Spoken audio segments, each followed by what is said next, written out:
what is your sensibility, and why are you using your significant perch, I think, at this point, to make that? And I assume that successor avatars and other movies that you do in your long career will have this as an underlying. Absolutely, yeah, and I think that the key and you know, you invented a society, you invented a language. I mean, you were clearly pushing this as an underlying. In addition to having an excellent movie, you know, there was also a teaching opportunity. Well, I think it is. You know, I think it's the power of cinema. I think that any movie can be a teaching moment, and you have to make sure that it's well wrapped up in a powerful entertainment. Otherwise, people just won't show up. So, you know, first and foremost was good storytelling and good visuals and all that. We spent, you know, all those years developing the technology to do that. But at its core, I think part of the reason the film succeeded and fell on fertile soil around the world in all cultures is that I think there's something right now in the human psyche and the human heart which acknowledges that we are becoming disconnected from nature and that we have a debt to the natural world and that we are on a precipice, and that if we don't take control of kind of our role and our stewardship of the planet, that the world that we bequeath to our children and our grandchildren is not going to be a livable place. There's a report this week, by the way, that 20% of vertebrates are now in significant danger of extinction. Right. We are mathematically the sixth extinction, as best we can establish in the history of the world. Yep. And at the rate at which we're going, we might be the last people to get extincted by our own extinction. So it's like a serious problem. It's a serious problem. I mean, you know, I've done a tremendous amount of reading and study and talk to the experts. The beauty of being a filmmaker is you can actually just call people up, and in the guise of doing research for some movie project that never happens, you can go meet them and talk to them and get their wisdom firsthand. And, you know, I've been very concerned about energy for at least 12 or 13 years. I went completely off the grid solar with a 48 kW system myself in 2000. And so, you know, Avatar is as much an expression of my angst around these issues.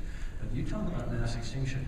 If global warming is left unchecked, which is the current plan. Which is the current plan. So the business as usual plan is to do nothing. It is the plan. I mean, let's talk about it. That's what our leaders have planned for us as of today. It requires action to prevent it. That's right.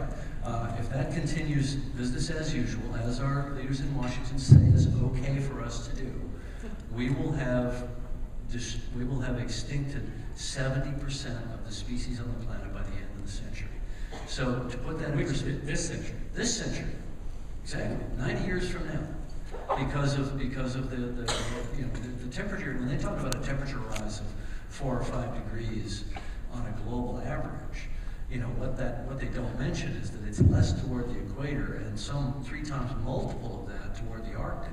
So it creates enormous changes in wind currents and ocean currents and so on. And with the stress that human civilization is already putting on systems and the thresholds that we're passing almost on a daily basis, we're talking about 70% extinction.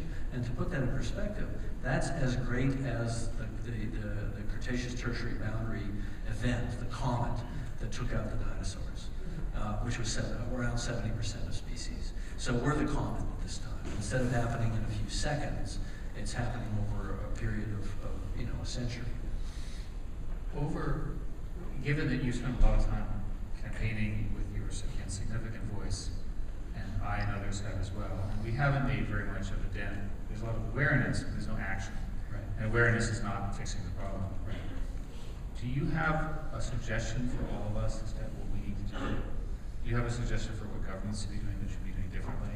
We're locked in a series of incumbencies around existing histories, existing economics. People there are people who, in my view, criminally doubt some of the science.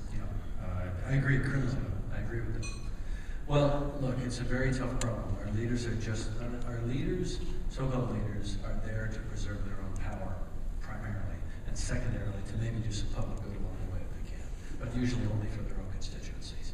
So it always forms an us versus them kind of scenario. We need to evolve mentally and philosophically to something that's never existed before. We need to become techno-indigenous people of an entire Earth, not of a nation, not of a state, but of a planet. And I don't know how we do that. I mean, I think that maybe it's one of those tipping point things in a good way. You know, you notice rate of the rollout of solar power is, the rate is accelerating very rapidly. It's been a very slow start, and the total percentage is still small, but it's starting to, the curve is starting to inflect upward. So I have to think that people of good conscience have to prevail, you know. And I think it's you know, education is an important factor.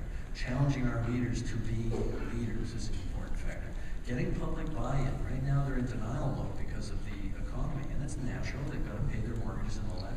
Well, you in fact worked hard to defeat Prop 23. Right. Since we're about to have a vote, we might make sure everybody here understands your position, which is the same time. Well, hopefully, this is a very informed group, so hopefully I'm preaching to the choir here, but Prop 23 is an attempt by Texas oil companies to derail existing clean energy legislation in California that was hard fought for and hard won, and is really a demonstration of national leadership, that if the other states just did what California did, we could obviate building 100 coal-fired power plants. And in fact, the math indicates that the jobs that are created in the clean energy sector, in fact, produce more economic returns than the jobs lost from the losing. That's So right. this is a classic incumbency versus innovators. Sure. We want to be on the side of the innovation because it's right for the planet. Sure, 500,000 clean energy jobs in this state would be in jeopardy as a result of Prop 23.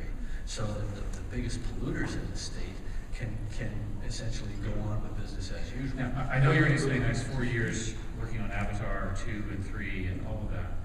What will you be doing in the area of environmentalism? You did a series of documentaries. Sure. Again, using your movie-making studio, you've been doing a lot of things in that as well. Yeah. Well, the Avatar films, I mean, so much needs to happen in the next 4 years. I can't wait for another Avatar film, so I have to take, you know, direct action. I've got to go out, I've got to talk, do things like going to Alberta and investigating the tar sands, draw media attention to problems that exist. I'm going to continue to do that. I'll make some documentary films, you know, in parallel with Avatar. And I'll just try to be a concerned citizen with a loud voice and bang the drum as long as people will listen to it. And I think that's a commitment that I'm making. I just have to time manage so that I can make a really hard movie at the same time. There you go.